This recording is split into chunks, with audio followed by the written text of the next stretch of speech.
Yo, what's going on? We are here live. This is the Boxing Source, and I'm trying to see if I can invite a couple of people here for a little bit of a discussion on a couple of topics within the sport of boxing.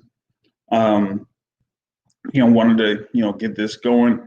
I know that there is an event coming up later on ESPN involving Manuel Navarrete. Who is the WBO super bantamweight champion. I think he's going to be fighting in Mexico City at featherweight. So that card is going to start at 11 p.m. Eastern time, 8 p.m. Pacific time. Currently, ESPN and the ESPN Plus is having a UFC card going on right now. So that is pretty much the deal for tonight. But in the meantime, wanted to see if I could get a couple of people on for a discussion. They said that they wanted to talk about a couple of topics, so I wanted to get them in. This is kind of within the featherweight division and the lightweight division. So wanted to get both of those things going here. So I sent the invite link out. If you are listening through YouTube as well, you can come on through the link that is provided to talk about these particular topics. So that is something that we're going to go through here. I guess we will still have the podcast scheduled for tomorrow at 7:30 p.m. Eastern time. We were going to have something at 3 p.m. Eastern time with Malik Hawkins, but due to a death in the family, he will not be able to come on. It may be for either next Sunday or the Sunday after that. Around July 5th or something. So that could be what we have in store in the future, but for tomorrow, we'll see what we have planned. May talk about the fight. So I wanted to invite in, a guy there. Hold on a second. Looks like, you coming in there with a drink, man. I don't even have I ran out of Johnny Walker, man, so I can't even join you, man. Yeah, what's going on, Junior? Okay, man. Yeah, how's things? Everything's good, man. Everything's good. Just, I don't know if I'm going to be able to stay up long enough to watch the full card tonight. The last couple of cards that Top Rank has had have been really, not all too hot. Yeah, but I understand that it's coming back. What we've seen, since the lockdown. I get it. I do understand what's going on. We're going to edge it in close and close and close until we really get the fights they want to see. And there's a lot of fights that are coming out. A lot of talk. The one fight that I'm liking right now that people have been talking about is Devin Haney versus Luke Campbell. Have you heard that one? No, I haven't seen if that had been, solidified as of yet. Last year, they were trying to, go forward and making that fight. Originally, it was going to be for, at the time, the vacant WBC lightweight title. But, you had a few things going on behind the scenes and whatnot to where Vasyl Lomachenko was able to fight Luke Campbell for it. That kind of shot that. I was there Campbell fight, fight. by the way. Yeah. So that Haney-Campbell fight got shot down, and Devin Haney ended up fighting Zora Abdullayev, over at the theater at Madison Square Garden. That's what kind of ended up happening with that. And so after this whole thing with the lockdown and whatnot, they're trying to either Haney was going to fight Campbell for the WBC belt or have Campbell fight Fortuna for the WBC belt, which Fortuna was the mandatory for the WBC title. So he was? Yeah, he was. Yeah. So it's kind of interesting that they're able to still try to go forward with this particular fight and have Javier Fortuna still sit there in the bench, you know. And the thing with Fortuna is he's like that guy that he's a good fighter, real good fighter, but is he really at the level of these guys that he's going to fight? That's the thing with Fortuna. He's like the guy that he's there for the fight just to be beat up. That's my opinion. Yeah. And I think that's the thing about it is like with Fortuna, like, is anyone really gonna say like, hey, does he have this much of a chance to defeat the likes of a Devin Haney or a Luke Campbell? I'm not too sure about that. I don't think so. Well, to be honest, what I wanted to ask is the fight with Devin Haney and Campbell. I mean, it's a lot of people out there now coming up with fights, sort of mythical fights, so people coming out there. I don't know what you think about Shakur Stevenson, for example. People think Shakur Stevenson is like the next fucking whatever. And they're talking about him fighting Josh Warrington. Now, personally, I think Josh Warrington would absolutely murder him. Absolutely murder him. But when I see and hear that with Devin Haney going up against Luke Campbell, I think Devin Haney will beat him. I mean, me personally, I think Devin Haney is the next level. No, reminds me of a young Floyd. Yeah, arguably better, not better, but that level. more. Well, he has. I think he has more, room to grow as far as like power is concerned than Floyd. So, like, when Floyd came from the lower levels up to 140 and 147, he really didn't have that power, and he had a lot of issues with his hands anyway. But Devin Haney, you're not going to get that. In reference to the thing with Shakur Stevenson, moved up to 130, and initially the talk was him pretty much staying at 130. But the thing about it is like, if he goes up to 130, you only have to fight against like the Bishop and Oscar Valdez. They're not going to really mess with Merrill Herring. And then by the time he does actually move up to 130, he's not going to be able to fight Burchell or Valdez because they're going to fight each other. So they're going to have some type of fight in the interim with Shakur Stevenson against a guy that they may have. I think like Frampton defeated one of those guys that's there under top rank. So maybe, Stevenson will fight that guy, but I'm not sure about that. They had, the last fight card on Thursday. They're not going to put Stevenson against, that guy either. No, I don't think so. I mean, I think you're talking about that fight. I think Jamel Herring was going up against Frampton, which I think I think it was. Yeah, dang, that thing had 382K viewers. Man. Yeah. No. Yeah. So, I was on a post earlier with Jamel Herring, and he likes his chances against Frampton, which would be interesting. I asked him about that. Yeah. I think that's a 50-50 fight, actually. Real 50-50 fight.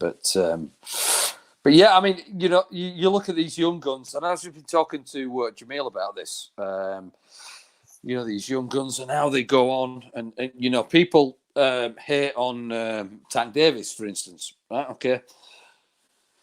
What do you think Tank Davis against all these young guns? Who would you put up? Who do you think would win? Because I think Tank Davis would knock the fuck out of all of them. I really do.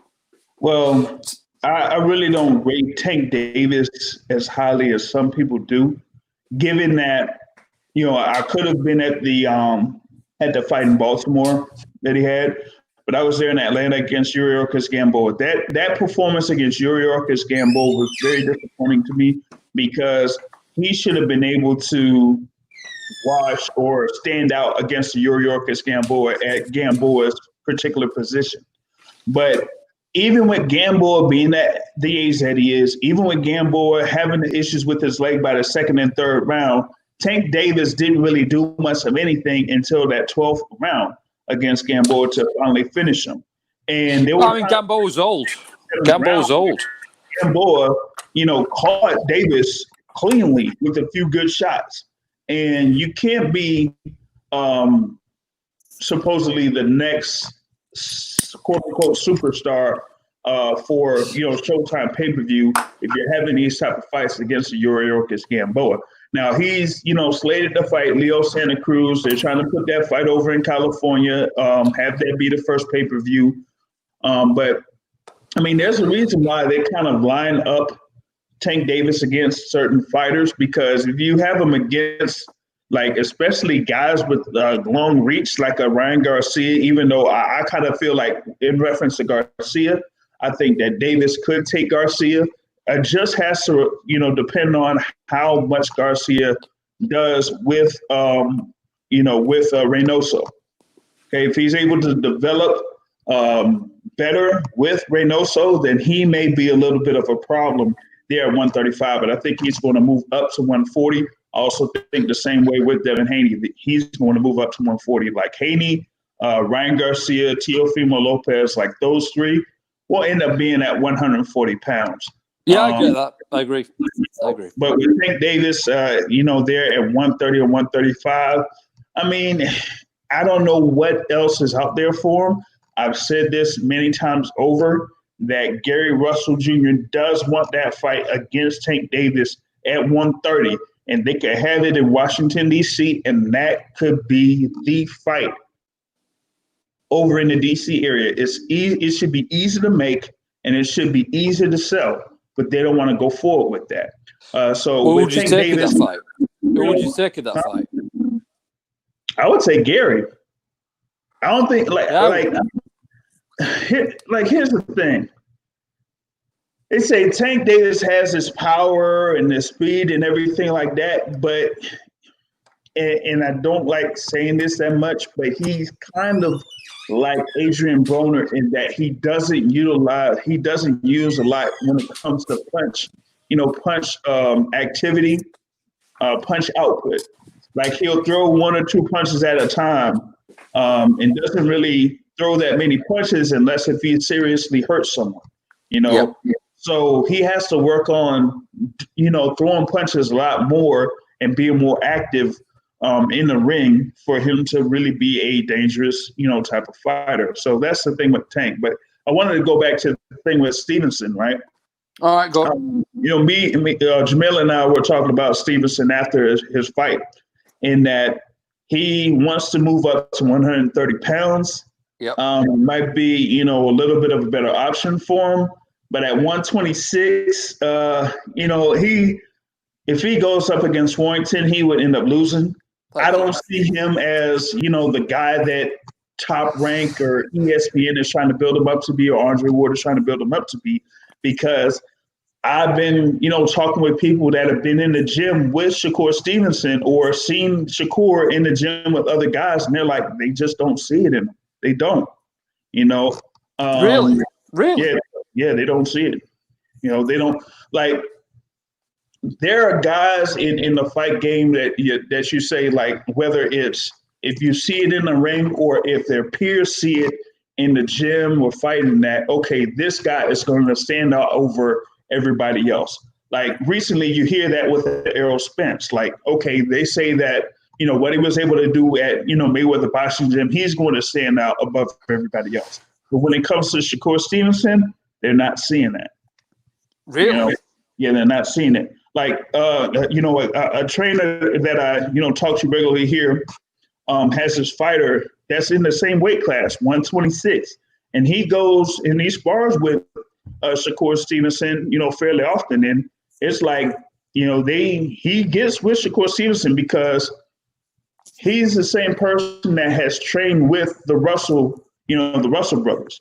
So he has to deal with speed and defense and dodging punches and all of that before even going in sparring session with the likes of Shakur Stevenson. So if he's able to hang with Shakur Stevenson and he's only like around, he has around the same amount of experience, like 15-0 or something like that, but they're building Shakur Stevenson up to be like next superstar, but not really seeing it with them. When he had when he won the featherweight title, WBO featherweight title. Like he was supposed to watch that guy, and he really didn't. He went through the full 12 rounds against him. So I just don't see it. Yeah, I mean, the thing is, when I talk to a lot of the Americans, we call them Yanks, whatever it is. Yeah, yep. Yes, I mean, what people don't realize is the experience. And a fighter like Josh Warrington has been in there with everybody. People forget what he's done and the fights he's won. And, who's he beaten? Josh Warrington's beaten a lot of great fighters. Selby, Frampton, he's beat them all. And if he went up against Shakur, I mean, Shakur is a young kid. He's a young kid. And people trying to push that agenda and saying that he'll beat Josh Warrington, it's ridiculous. It's ridiculous. Listen, Shakur Stevenson could be a real good fighter. But right now, if he went up against Josh Warrington, Josh should beat him up. He'd murder him. Yeah, that wouldn't be. That's why his team pulled out of it.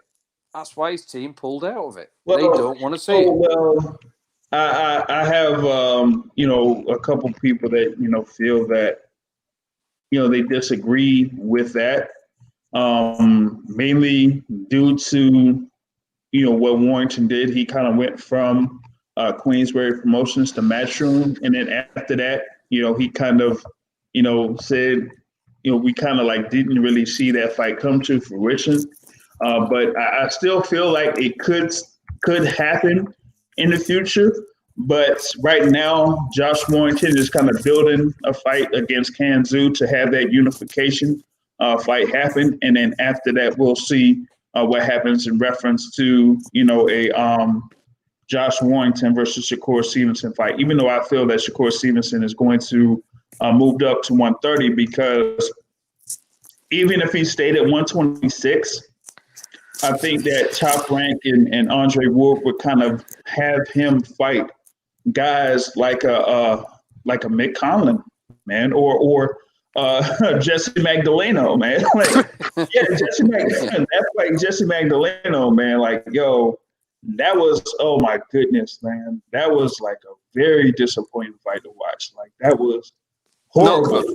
Horrible. Horrible. But, and the worst part about it is, like, after the fight, like, Magdalena was actually calling out Gary Russell Jr. And I'm like, man, Gary Russell is not going to waste his time with you. Like, there's no point of him doing that. Like, when I talked to him yesterday, he didn't mention nobody. He didn't mention Magdaleno. Oh, you spoke to Gary Russell yesterday? Yeah, I spoke to him yesterday. Oh, really? Because I had talked to his dad on Monday, and his dad had went through surgery on his leg because he had to deal with swelling on his leg. So talked with his dad on Monday, and then caught up with him on Friday because he was talking about possibly fighting Adrian Broner at 140 pounds. Oh, really? So I had to catch up with him a little bit on that, but Gary Russell Jr. is the type of guy that says it doesn't matter if it's a guy at 126 or 147 or 154. If he could make that weight, he'll fight somebody. He don't really care about that.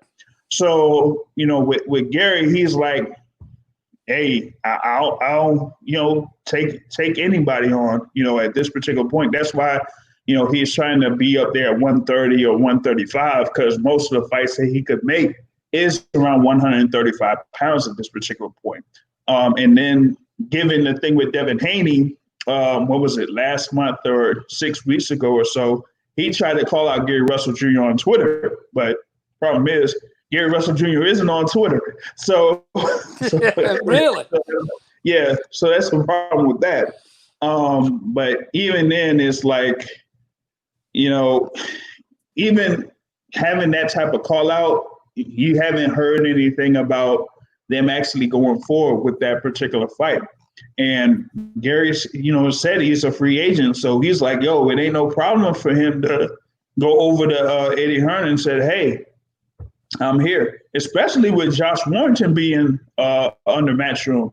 Like, why not have Gary Russell Jr. sign under Matchroom, and then later on down the line, you could have that unification fight between Josh Warrington and Gary Russell Jr. to find out who is the number one featherweight. Right there. That would be an immense fight. Real good fight. Real good fight. I mean, personally, I love Warrington. Big Josh Warrington fan. Yeah, I know Josh personally, close. But I'll be honest with you, Gary Russell is different league. He's different level. Level. I think Gary Russell would beat him. Mm-hmm. He's the longest reigning world champion that's out there right now. And to be honest, a fight with Warrington would be his most lucrative fight. It would. Yeah, it would be his most lucrative fight. Yeah. And I mean, just have it over there, over on that side of the pond. It would be a very, very great build-up. It would be pretty much a sold-out event. I have to look this thing up again. I have to pull it. Over at the O2 or something like that. I was trying to see like what would be where he had his fights. Oh, well, it's at Manchester Arena actually. Like where he had it'd be against Josh Warren. It'd be at Ellen Road. Ooh, yeah, they were trying to see about having a fight over it, the Kanzu fight over in Ellen Road. Yeah, I think they were trying to have that fight over at Ellen Road. So it was either going to be Man Arena or over at Ellen Road, and that would be a very big and a high profile fight over there in that area. So I'm looking for that fight at 2021. Like I could see that happening. Be a great fight. But by the way, Junior, let's just go back to the onto the heavyweight division, because I want to talk about Wilder, AJ, and Fury. How do you see this division going? Because I know you were a big fucking Fury fan, Joshua fan. Mm-hmm. How do you see it going? All right. What was it? The announcement that came down, everybody was going crazy over it. I'm like, y'all calm down. Okay.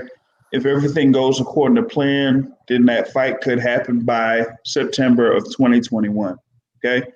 What I'm seeing is if everything goes according to schedule, you would have Fury face Wilder in a rematch. You would have Joshua going up against Pulev. Okay. So there's not going to be no step aside money. That like all of that talk was like, what are y'all talking about? There's no step aside money. Bob Arum is like, yo, I want Fury and Pulev to have those fights. I think that those guys are going to be able to win those fights. So you're going to have, Wilder and Fury fight, either in October or November, and have Joshua against Pulev in November, hopefully in November. I don't really want to have it by December because I want the schedule to kind of, flow in. So if you have both of those fights in November, okay, Fury and Joshua win. Then next thing, you have Fury have his WBC mandatory defense against Dylan White. Go ahead and get that over with. And you have Anthony Joshua in his WBO mandatory defense against Alexander Usyk. That could happen by April. Both of those fights could happen by April. And once all that is washed up and, taking care of that, undisputed heavyweight championship fight by September. It could happen. So I'm like, you think it will? Yeah. I like all this stuff about all these obstacles and mandatory defenses. I'm like, you know what? Go ahead and just get those mandatory defenses over with, get those rematches over with, and have that out of the way and clear the path for an undisputed heavyweight championship fight. Because my thing is this. We know that Fury and Joshua are the clear-cut number one and number two heavyweights right now. So if they just take care of business from this point until September of next year, then you will have the undisputed heavyweight title fight. Or if you want to go ahead and just say, you know what, we're going to strip such and such, or we're going to make Tyson Fury the franchise champion, doesn't matter. You still have the number one and number two guys in the heavyweight division that will be able to fight each other. And that is what the fans want. We want a clear-cut number one heavyweight. And Fury versus Joshua is the biggest heavyweight fight that we may see over the past 25 years. And I think it'll be a great fight. It'd be massive. Imagine it over here. It would be immense. It really would. Mm-hmm. But I'll be honest with you, Junior.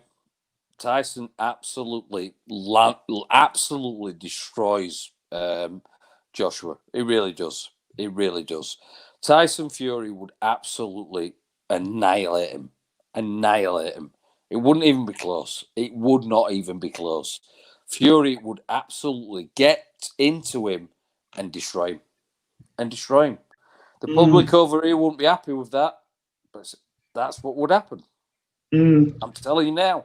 I am telling you now. It's not, to me, it's too close. It's too close. Really? You think it's close? You think it's close?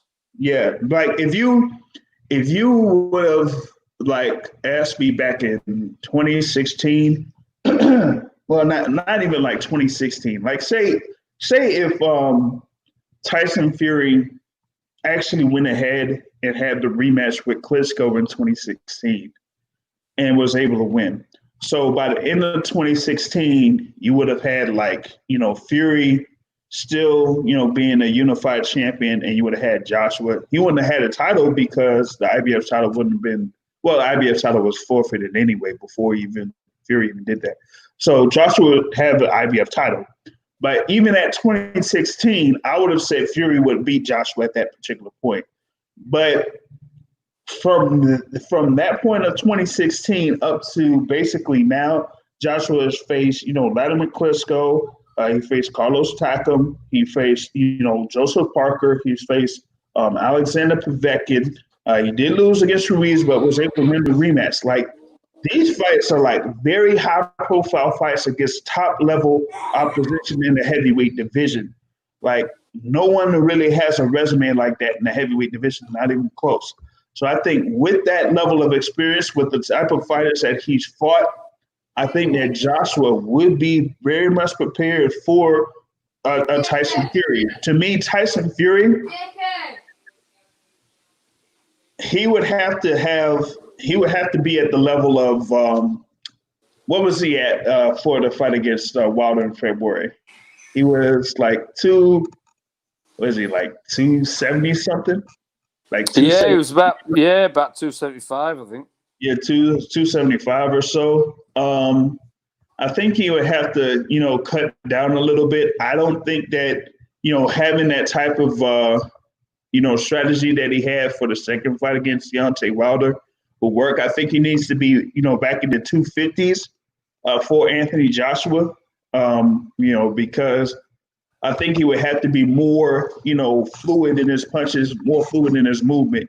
Give Anthony Joshua different looks, not just with head movement, but, moving side to side, But I still think that, the styles of Fury and Joshua kind of mesh together to make a great fight. That's why I'm like, yeah, that's why I'm like, I'm looking forward to, having that, because I just feel that, Fury and Joshua are the two best heavyweights out there, and they would be able to defeat everybody in the path of having that undisputed title fight come the summer of next year. Yeah. No, I get that. I completely get it. I mean, it's interesting because I know you how much of a Joshua fan you are. I mean, me personally, I think that Tyson Fury is levels above Anthony Joshua. I really do. I honestly believe that he is. I'm not saying that he's the next Muhammad Ali, but when I saw what he did against, it's perfect. Yes, Tyson Fury is the next Muhammad Ali. I mean, look at the way that he, dances around the ring. I mean, have you ever seen a heavyweight of his size move around the ring? You bastard. You absolute bastard. Dude, you're a bastard. You're a bastard. You're a bastard. You are a bastard. And I know you fucking love Joshua, by the way, because every fucking person I see, you fucking love him, don't you? You love him. But I mean, it'd be a good fight. It'd be a good fight. It'd be a great fight over here. Imagine this over here. The people over here would fucking love it. Imagine that at Wembley Stadium or wherever. How good would that be? And the thing about it is that, you know, I've said this for a while. I said a fight between Fury and Joshua would be a bigger fight. A fight between Fury and Joshua in the UK would have been a bigger fight than Joshua versus Wilder anywhere in the world. Anywhere. I would. You know, because those two guys, like I said, their skill levels are just above everyone else in the heavyweight division. And to have the undisputed heavyweight title fight there in the UK, you know, where, you know, pretty much the art of, you know, boxing, you know, came up from. Well, it did. You know, yeah, of course it did. We invented boxing. Boxing. So it would just come full circle to have an undisputed heavyweight title fight against two British, you know, bred fighters. That would be, you know, like that should basically stop. That would stop the whole country by far. Easily would stop the whole country. You know what I mean? It would. It would. And like that's why I was like, you know, when it came to the whole thing between Joshua and Wilder, I was like, Wilder's not. He's not going to be able to do it. He wouldn't have been able to do it. So I've said this for years. I'm like at that time, the only one that I felt that would be able to get Joshua before he fought Ruiz was Tyson Fury at the top of his game. The thing with Tyson Fury is he's developed his style over the course of, you know, the years that he's been boxing. He's been boxing since he was like 9, 10 years old. You know, having his uncle, you know, in the sport, having his father in the sport, you know, John Fury, having big jump. Yeah, you know, so you have that, and then you have Anthony Joshua that is a consistent student of the game. You know, learns from a lot of people. And they both had, you know, sparring sessions at different points of their career. So they've been developing at each particular point. So absolutely. You know, yeah, so absolutely. I'm like, you know, having a fight between those two, that's going to be like nobody would kind of like see that type of a fight. I think that it's one of the few fights that you would say, okay, this is the main event, and you know that it's going to be a great fight. Judy, if that fight happened over here, it'd be like the equivalent of the fucking Super Bowl. You know, it really would. The FA Cup final, the Super Bowl. Man, that would be like unbelievable. Nah, that would be like Champions League, the biggest Champions League final. Real Madrid versus Barcelona or whatever. Yeah. It would be. It would be. Yeah. It would so be. I was like, yeah, they got to have that type of fight. I don't think that, you know, Deontay Wilder will be able to spoil the party this year. He's too busy twerking. I don't think. I know you hate Wilder. I don't. I'm a big Wilder fan, so I'm not going to, you know. I don't think you saw that video, but he's. I did see it, by the way.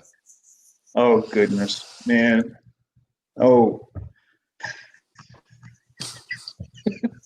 I'm not laughing. Okay, but he's hopefully. I'm trying not to laugh, by the way. I know. He's going to prepare for his fight against Tyson Fury. You bastard. You know, he'll be in Las Vegas and everything like that. And like I said, if everything goes according to plan and according to schedule, you will have the undisputed heavyweight title fight between Tyson Fury and Anthony Joshua. And it will be a 2-fight deal. So one way or another, you will have one of those fights over in the UK. It's just I don't think it will be the first fight that will be in the UK. It'll be, you know, up to the highest bidder. So they're going to have I think so. Yeah, it could be over in the States or possibly over in wherever. Yeah. Yeah. Same when Saudi Arabia or, you know, something, you know.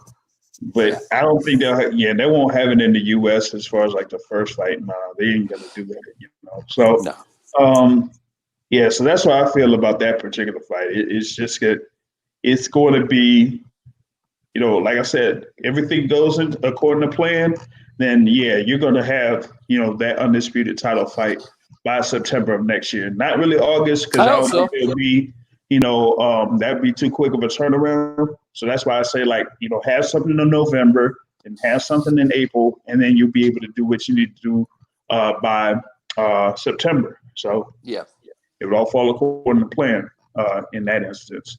absolutely. Yeah. I think, like, I talked to someone else earlier about um, Joe Smith Jr. versus Elinor Alvarez. That's coming up in July. Be light heavyweight, elimination bout for the WBO, a light heavyweight title. That's about as good as it's gonna get here.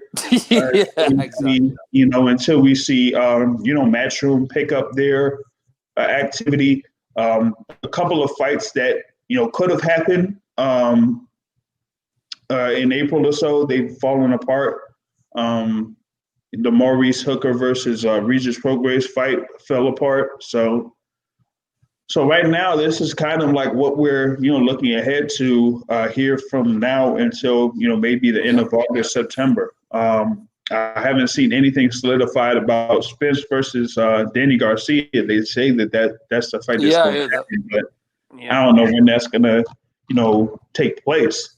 But anything else is kind of like up in the air at this particular point. Yeah, that's the thing. We don't know. I mean, to be honest, if Spence did actually take on Danny Garcia, that'd be unbelievable.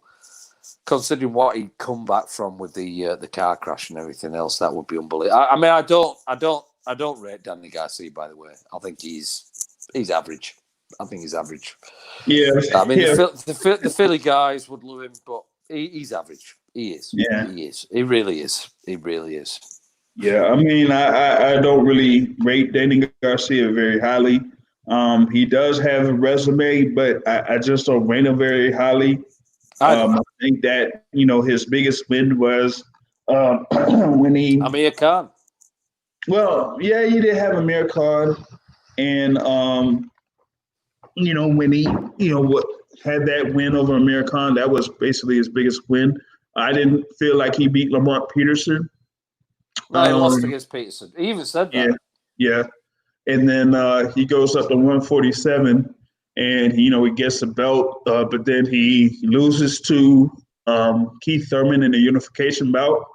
And when they had the vacant WBC title, like, he couldn't get to the next level against Sean Porter. Like, Sean Porter, excuse me, Sean Porter made the in-fight adjustment to get the win over, Danny Garcia. And the thing about Sean Porter is, like, people know Sean Porter to be, like, basically one style, rough house, rough people up and everything like that. But in his fight against Danny Garcia, he was able to actually outbox Danny Garcia in that particular fight. And that's how he was able to win that fight. And I was like, man, if Danny Garcia couldn't really do that, then I mean, that's where he's going to be in the welterweight division, is a step below those guys. If you're getting outboxed by Sean Porter, then there you go. You go. Mm-hmm. So in his fight against Errol Spence, like, I just don't see it. Even if, like, Errol Spence was kind of like at 70% or something like that, as long as he's able to keep his range and he still has that size, he's going to still have a size advantage over Danny Garcia anyway. Correct. So he would be able to, like, he could break Danny Garcia down, like, literally. He could break him down. And same against Bud as well. Same against Bud. Yeah. Yep. And that's the thing with Bud Crawford. I know that Bud Crawford, trains against the likes of guys that are 170, 175, but you can't be training against guys that are 170, 175, but get your chin checked by Egidijus Kavaliauskas. Like, that can't happen, So Crawford versus Spence, I know that's supposed to be the biggest fight at 147 pounds, but the good big guy usually beats the good little guy. So that would, so that's basically what would happen in that particular sense. And especially when they want to ask for a certain amount of money on the purse, That's not going to happen unless you have Terrence Crawford fight those guys at the other side of the street. So if they can't make those fights, then he's not going to be able to get the purse that he wants to have if he eventually fights Errol Spence Jr. Late next year or in 2022. Yeah. I mean, I think Spence is just too big, too strong for him. Personally, I do. And a lot of people, it's really embarrassing, really, because a lot of people, talking about Bud Crawford being the next Floyd Mayweather, it's embarrassing. And I've watched Bud Crawford close. He's overrated. Yeah. He's overrated. Massively overrated. His footwork is awful. I say awful for a guy that's supposed to be really good. I think his footwork's awful. People say, "Oh, he switch hits his footwork." No, it's bullshit. His footwork, he's sloppy. He drags his foot a lot. Honestly, I think if he went against Spence, I think Spence would beat the fucking living daylights out of him. I really do. I think if that fight happened, I think Spence would absolutely annihilate him. If Spence is back to where he was, Yeah, the thing with Terrence Crawford, even when he was at 135, when he was, getting hit fairly often against Gamboa in those fights. So he's still there to be hit. And that's the thing about it, is when you're there to be hit, is basically, are you going to be tougher than the guys that you're fighting against? Yeah. But if you're going up against guys that are much bigger than you, then being open to be hit, that's going to kind of be really a real problem in the long run. So, you could face guys since Danny Garcia is out of it, like if he faced a Keith Thurman or if he faced a Sean Porter at this particular point, like those guys are walking around at, 160 to 155 to 160, going down to 154, 147, excuse me. Like, are you going to be able to take those shots from those guys, for 12 rounds? I'm not sure if you can do that, No, there you go. And Kavaliauskas is a guy that, to me, I felt that he lost to Ray Robinson, but I mean, that's you're right. This, but if you're getting hit by like a Kavaliauskas, and even though Kavaliauskas does have a little bit of skills, you still have to be able to stand out against a guy like a Gideus Kavaliauskas if you want to be considered as one of the top pound for pound guys in the sport. You got to be able to blow those guys away. There you go. Well, listen, Junior, great talking. I'm just going to go to have a few drink now, and then I'm going to go to bed. So, brilliant talking, and let's do a live tomorrow or during the week. I want to get involved with me, you, Terrell, and Jamil. That'd be a good fucking chat group, Yeah, we can try to set that up. I can do this around this same particular time. I have my podcast tomorrow scheduled. So I'll be doing that. Well, tag me in that. I'll tag you in that when I post a link up. Tomorrow.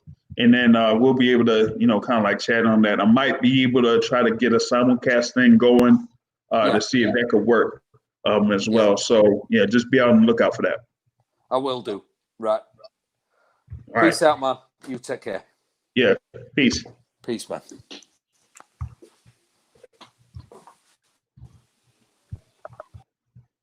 Yeah. So, good little chat there with C-Dub Ward. We do still have, this fight card that's going to be over in Mexico City. That's on ESPN. That's going to start in an hour. Like I said, I'm not going to be sure if I will stay up for that main event, because like 11 o'clock and all of these fights are scheduled for 8 rounds at minimum. Like I've never seen that, really, kind of happen. Where you have, these fight cards that are, 8 rounds or something like that. They're like, well, it's one should be a 6-rounder, but you got 2 8-rounders, and then the co-feature thing is a 10-rounder, and then you have Manuel Navarrete against Uriel Lopez. I think when they had the weigh-ins and whatnot, like they said, man, 2 10-round fights, and they said that these other ones are 8-round fights, scheduled for 8-round fights. I know it's like at 8 p.m. Pacific time, but like this ain't like boxing after dark, man. This is like boxing after dark or something. Because my goodness, like I would have taken a nap or something, before these fights coming on or something like that. I don't know. Maybe I could catch a quick 30 minutes or something like that before these fights come on. Because I ain't gonna be like I just went through the ratings of the last card that they had with about 300 and something thousand. I mean, these are the same numbers that they've been getting for every one of these fights or fight cards that they've had since June 9th. So average like Flores Ruiz averaged 305,000 viewers. And that's kind of that's kind of like the same numbers, that they've been having. So that's the thing about that. We'll see what happens here at around 11 o'clock. They did announce that for later on down the line in July, that Andrew Cancillo, who had recently signed with Top Rank, is going to face Cesar Alan Valenzuela on July 16th. So that's going to be there on the schedule. You do have the Maloney brothers that will be fighting on the Top Rank cards next week. So more news is coming up and happening. I did want to kind of go into the thing with Amanda Serrano. She was scheduled to fight Katie Taylor. That was going to be either on May, that first weekend of May, but that had been, of course, postponed. They tried to see if they pull it off at July 4th, but I know and it said but now it's all gone. Seems like this thing is on here. It says on 4 occasions, Amanda signed off for the fight. Says trainer Jordan Maldonado signed the fight in late 2019, but Taylor moved up. Then he accepted the fight for early 2020 in New York, but Taylor said they needed more time to train, so they moved it to May 2nd.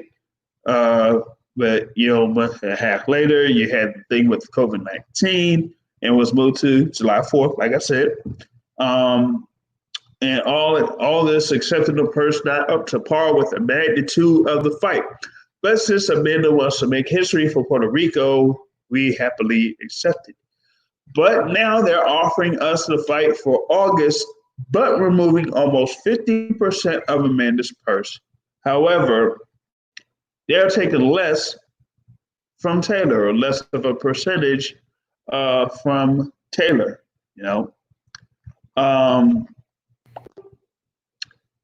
And so, with that, what else did he say? We understand that there's a situation around the world with COVID-19 and there are changes in the boxing platform, but big fights are big fights. Many important fights are delayed until fans can come back to attend the events. If we accept this new offer, we'd be creating a new negative precedent in female boxing after so many women have worked so hard to heighten the level of the sport, he added. Let me see if I could kind of pull up this article here that's on the thing for boxing news. Yeah, so here we go. Right. So Man, but Serrano believes that by November or December of last year, those 135-pound division belts would be parading around the streets of my beautiful island of Puerto Rico. But Taylor moved up for one fight, and that hurt me because I dream of historic fights, and suddenly they disappear. Currently, I'm being offered a very low purse as if I was starving to death. Throughout my career, I've sacrificed earnings to stay active in boxing, but now my achievements speak for themselves, and I'm staying firm. Well, I kind of like talked about this in an earlier video there. Excuse me. With Ring IQ and whatnot, and we kind of like talked about the thing with Amanda Serrano and her resume, and how in a lot of occasions the fights that she had for titles were for vacant titles, and that she started at one particular weight class and then moved down to win titles in lower weight classes instead of usually the thing about going from one weight class and then moving up. Okay.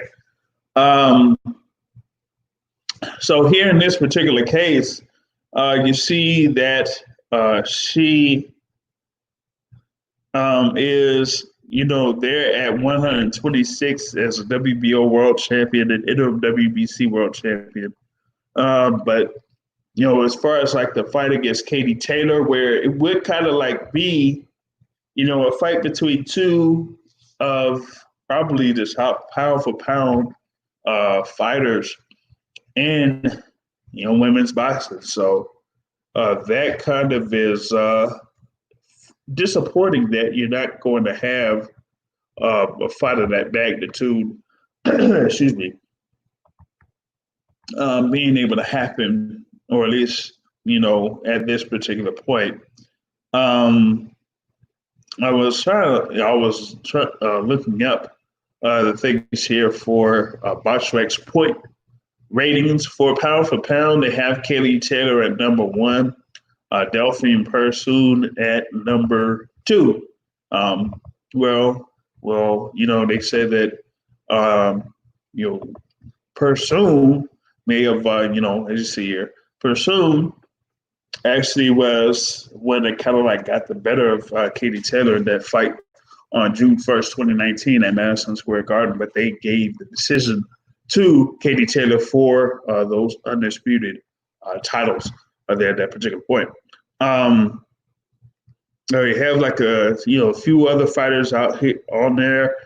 Cecilia Braekhus there at number 6, Clarissa Shields number 7, Terry Harper there at number 8.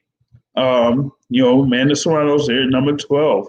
The McCaskill is there at number 13. But you see how those ratings there over at BoxRec. Those fights, that could be made. Like I said, Amanda Serrano versus Cecilia Braekhus is still on for the time being. But when it comes to Katie Taylor against Amanda Serrano, that's out of the cards. So that's pretty much what I wanted to go through here. Like I said, a great discussion there with C-Dub in reference to this. We'll see if I'll be able to stay awake for that fight card that's at Mexico City later tonight. And we do have the radio show, the Boxing Source radio show, live Sunday at 7:30 p.m. Eastern time. We're going to see if we'll have it here simulcast on the YouTube channel. And hopefully, people will be able to join in. And I will see y'all tomorrow. All right. Till then, peace out.